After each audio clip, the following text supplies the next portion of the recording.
പാർലറും പോയിട്ടില്ലെങ്കിലും നിന്നെ കാണാൻ നല്ല ഭംഗിയാ. നീ എന്നെ ഇങ്ങനെ പുകയിട്ടാ?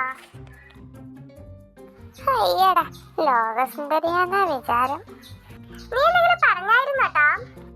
അത് പിന്നെ നമ്മളിവിടെ എത്താറായി എന്ന് പറയുമായിരുന്നു. ശരിയാ, പെട്ടെന്ന് എത്തിയല്ലേ കേട്ടോ.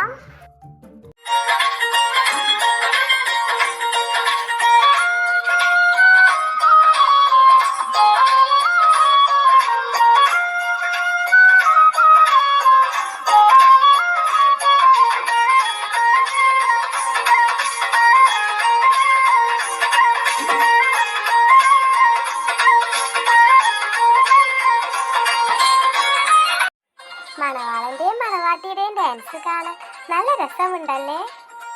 അതെ അതെ, മണവാട്ടികളായ ഇങ്ങനെ വേണം, അല്ലാതെ നാണിച്ചു നിന്നിട്ടൊന്നും കാര്യമില്ല. ഇന്നത്തെ ദിവസമല്ലേ നല്ലോണം എൻജോയ് ചെയ്യാൻ